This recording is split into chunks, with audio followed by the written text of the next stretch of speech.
মিষ্টি কুমড়ো তো অনেক রকমের রান্না করে খেয়েছেন, কিন্তু এইভাবে একবার মিষ্টি তৈরি করে খেয়ে দেখবেন, মুখের স্বাদই বদলে যাবে। এত সুন্দর যে মিষ্টি কুমড়ো দিয়ে মিষ্টি তৈরি করে নেওয়া যায়, আপনারা একবার বাড়িতে না তৈরি করলে কিন্তু বিশ্বাসই করতে পারবেন না যে কত সুন্দর হয় মিষ্টিগুলো। একদম নরম তুলতুলে, খুব সুন্দর লাগে খেতে। তাই আমার অনুরোধ রইলো এইভাবে একবার মিষ্টি কুমড়োর মিষ্টি তৈরি করে খাওয়ার। বন্ধুরা, আপনাদের সবাইকে স্বাগত জানাই কাজলি বিস্কুট রান্নাঘরে। আজকে আমি তৈরি করে দেখাবো পাকা মিষ্টি কুমড়োর মিষ্টি। আর পাকা মিষ্টি কুমড়োর মিষ্টি খেতে কিন্তু খুব ভালো লাগে। আপনারা মিষ্টি কুমড়োর অনেক রকমের রেসিপি বা রান্না করে খেয়েছেন, কিন্তু একবার মিষ্টি তৈরি করে খেয়ে দেখবেন, খেতে খুব ভালো লাগে। অনেক সময় বাচ্চারা মিষ্টি কুমড়ো খেতে চায় না বা যে কোনো কুমড়ো খেতে চায় না, কিন্তু মিষ্টি কুমড়ো দিয়ে এইভাবে মিষ্টি তৈরি করে খেতে দেবেন, তারা কিন্তু বুঝতেই পারবে না যে মিষ্টি কুমড়ো দিয়ে মিষ্টিটা তৈরি করে নেওয়া হয়েছে। তারা কিন্তু খুব আনন্দ করে খেয়ে নেবে সব মিষ্টিগুলো। তো তাই আমি আজকে মিষ্টি কুমড়োর মিষ্টি তৈরির জন্য এখানে অনেক বড় সাইজের মিষ্টি কুমড়ো নিয়েছি, তবে এতটা লাগবে না। আর আমি একটা গোটা মিষ্টি কুমড়ো নিয়েছি, এই কারণেই নিয়েছি আপনাদের জানাতে চাই যে এই মিষ্টি কুমড়োটা আমি যেখানে ভিডিও করি, মানে রান্নাগুলো করি এই রান্নাঘরে, তো এই রান্নাঘরে ভিডিও করার সময় কিন্তু একটা মিষ্টি কুমড়োর দানা পড়েছিল। হয়তো কোনো কারণে রান্না করেছি, ভিডিও করেছি, তো সেখান থেকে একটা দানা পড়েছিল। সেই দানাটা থেকে একটা গাছ হয়েছিল এখানটায়, তো সেই গাছটা আমি চালের উপরে তুলে দিয়েছি। তো দেখুন গাছটা কিন্তু এখনো সবুজ হয়ে রয়েছে। এই গাছেই কিন্তু এই লাউগুলো হয়েছে। এই লাউগুলোর ওজন কিন্তু 7-8 কিলো করে। দেখুন কতটা বড়, আমি তুলতে পারছি না, এতটাই বড়। এই গাছে কিন্তু 5টা লাউ ধরেছিল। তো 5টার মধ্যে আমাদের এখানে দুটো পেরে নিয়েছে। তো দেখুন একদম গাছ পাকা লাল টকটকে হয়েছে লাউগুলো, কতটা সুন্দর। এই লাউগুলো কিন্তু খেতে খুবই মিষ্টি, এত মিষ্টি আমরা আগে বাড়িতে রান্না করে খেয়েছি। এই লাউটাও কেটে রান্না করে বাড়িতে খাওয়া হয়েছে। তো ভাবছি আপনাদের সঙ্গে আমি শেয়ার করি আজকে মিষ্টি কুমড়োর মিষ্টি। তো তার জন্য আমি এই গোটা লাউটা নিয়েছি, কিন্তু এটা আমি কাটবো না। আপনাদের জানালাম যে লাউ কত বড় বড় হয়েছে দেখুন, কিন্তু গাছটা এখনো সবুজ হয়েই রয়েছে, হয়তো আরো ধরবে। করছি আজকে রেসিপিটা দেখতে খুব ভালো লাগবে, তাই আমার অনুরোধ রইল শুরু থেকে শেষ পর্যন্ত ভিডিওটা দেখা। মিষ্টি তৈরির জন্য আমি এখান থেকে অল্প করে মিষ্টি কুমড়ো কেটে নেব, এতটা বড় লাগবে না।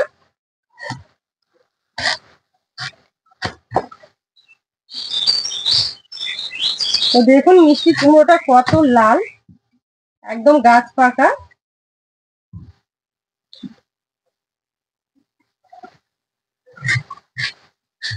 লাউটা কিন্তু একদম গুড়ের মতো মিষ্টি, খুবই মিষ্টি খেতে। এইভাবে ভেতরের অংশটা কেটে বাদ দিয়ে দেবো, আর চোটাগুলো ভালো করে ছাড়িয়ে নেবো। দেখুন এইভাবে চোটাটা ছাড়িয়ে নিয়েছি।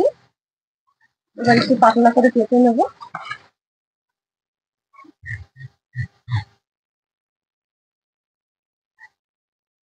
তারপরে এইভাবে ছোট ছোট করে কেটে নেবো। এই যে দেখুন এইভাবে।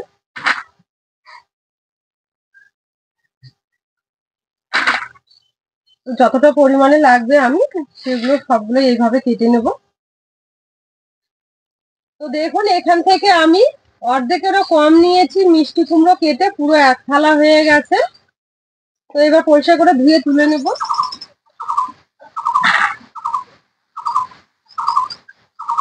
মিষ্টি কুমড়োর মিষ্টি তৈরির জন্য উনুন ধরিয়ে কড়াই বসিয়ে দিয়েছি, কড়াই গরমও হয়ে গেছে।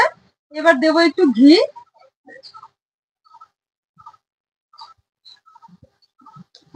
এবার মিষ্টি কুমড়োটা দিয়ে দেবো কড়াইয়ে।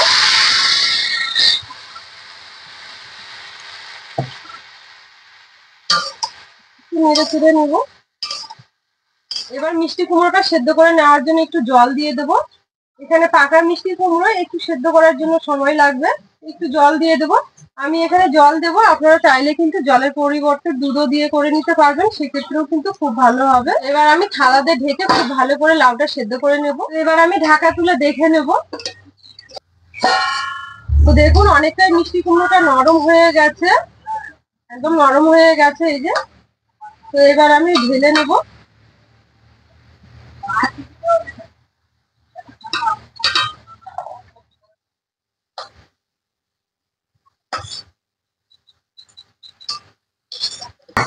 তো এবার আমি একটা মিক্সি জার নিয়েছি। এবার মিক্সি জারের মধ্যে আমি এই মিষ্টি কুমড়োটা সেদ্ধ করা এটা দিয়ে দেবো। দিয়ে খুব সুন্দর করে একটা সফট পেস্ট তৈরি করে নেব। আপনারা চাইলে কিন্তু এটা শিলপাটাতেও করে নিতে পারবেন, কোনো অসুবিধা হবে না। ওটাই আমি ভরে নেবো এইভাবে। তো নেওয়ার পর এবার মুখটা বন্ধ করে ভালো করে একটা পেস্ট বানিয়ে নেব। মিক্সিতে ঘুরিয়ে খুব সুন্দর একটা পেস্ট তৈরি করে নিয়েছি। এই যে দেখুন, একদম মোলায়েম করে এইভাবে তৈরি করে নিতে হবে। আবার আমি কড়াইয়ে ঘি দেব।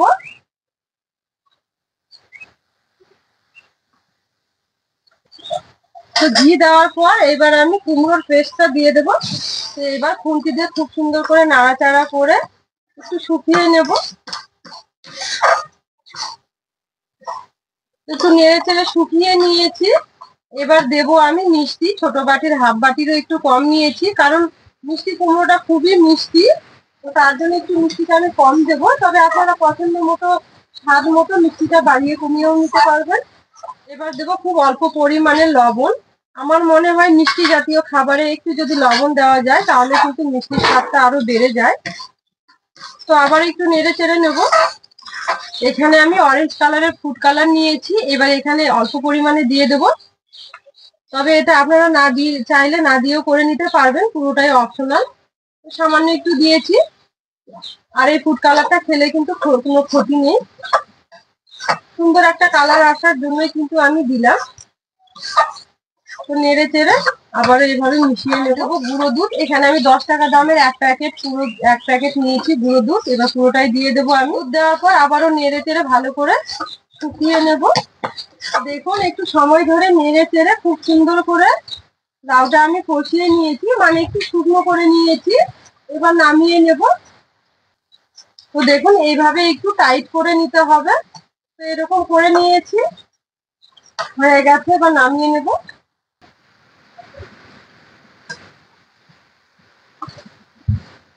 তো মিষ্টিগুলো তৈরি করে নেওয়ার জন্য কিন্তু এটা একদম পুরোপুরি ঠান্ডা করে নিতে হবে। তো কড়াই থেকে নামিয়ে আমি একটা প্লেটে তুলে নিয়েছি। এবার খুন্তি দিয়ে একটু মেলে ঠান্ডা করে নেব, তারপরে কিন্তু আমি মিষ্টিগুলো তৈরি করে নেব। খুন্তি দিয়ে এইভাবে একটু মেলে দেবো, তাহলে খুব সুন্দর ঠান্ডা হয়ে যাবে।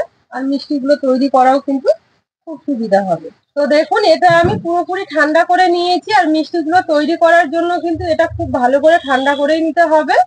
তো এবার আমি মিষ্টিগুলো তৈরি করে নেব। হাতের মধ্যে আমি একটু ঘি লাগিয়ে নিয়েছি। এবার এখান থেকে এক ধার থেকে আমি নেব। নেওয়ার পর খুব সুন্দর ভাবে গোল করে মিষ্টির শেপে তৈরি করে নেব। এইভাবে একদম গোল করে নিতে হবে। তো দেখুন, এইভাবে খুব সুন্দর করে আমি মিষ্টিটা তৈরি করে নিয়েছি। এই যে দেখুন, একদম গোল করে নিয়েছি এইভাবে। এবার আমি এখানে একটা বাটিতে গুঁড়ো দুধ নিয়েছি। এবার দুধের মধ্যে দিয়ে একটু কোট করে নেব, তাহলে কিন্তু দেখতে আরো সুন্দর লাগবে। এইভাবে ঘুরিয়ে একটু কোট করে নিতে হবে। তো দেখুন, এইভাবে ঘুরিয়ে আমি কোট করে নিয়েছি, আর কত সুন্দর লাগছে দেখতে। তো দেখতে দেখতে আমি একটা লাড্ডু তৈরি করে নিয়েছি। এইভাবে বাকিগুলোও তৈরি করে নেব। এইভাবে কোট করে নেব। এই মিষ্টিগুলো তৈরি করা কিন্তু খুবই সহজ, আর খেতে কিন্তু খুব ভালো লাগে। আপনারা একবার অন্তত তৈরি করে খেয়ে দেখবেন, দেখবেন খেতে খুব ভালো লাগবে। তো বন্ধুরা, সব মিষ্টিগুলো আমি তৈরি করে নিয়েছি আর দুধের মধ্যে কোট করে নিয়েছি। দেখুন কত সুন্দর হয়েছে। এইভাবে একবার মিষ্টি কুমড়োর মিষ্টি তৈরি করে নেবেন, দেখবেন খেতে খুব ভালো লাগবে। বাচ্চারা খেতে চায় না, তারাও কিন্তু মজা করে খেয়ে নেবে সব মিষ্টিগুলোই। আর এখানে আমার 10টা মিষ্টি হয়েছে, সব মিষ্টিগুলোই কিন্তু খুব সুন্দর হয়েছে। আর আমার এই রেসিপিগুলো ভালো যদি আপনাদের লেগে থাকে, তাহলে অবশ্যই আমার চ্যানেলটি সাবস্ক্রাইব, লাইক, শেয়ার করে পাশে থাকার অনুরোধ রইল। আর যারা ফেসবুক থেকে দেখছেন, পেজটা ফলো করবেন। আজকের ভিডিওটা এখানে শেষ করলাম। সবাই খুব ভালো থাকবেন, সুস্থ থাকবেন। আবার দেখা হবে এরকম নতুন কোনো রেসিপি নিয়ে।